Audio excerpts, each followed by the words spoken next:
পয়লা বৈশাখের অনেক অনেক শুভেচ্ছা। নববর্ষের দিন আর যাই হোক, ইলিশ মাছ দিয়ে পান্তা ভাত না হলে চলেই না।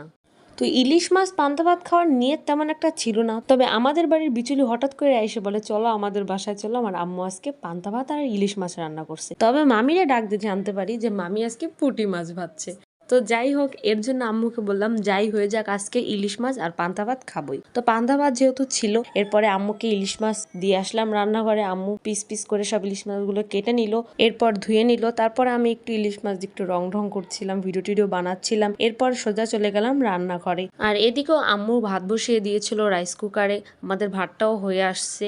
এদিকে দেখতেছিলাম পান্তা ভাত কতটুকু আছে। তো সবাই যেহেতু পান্তা ভাত খাবে না, এই কারণে আম্মু সকাল সকালেই ভাত বসিয়ে দিয়েছে। তো এদিকে আমি ইলিশ মাছগুলোতে হলুদ, লবণ, মরিচ দিয়ে ভালো করে মাখিয়ে নিচ্ছি। তারপর একটু সরিষার তেলও দিয়েছিলাম।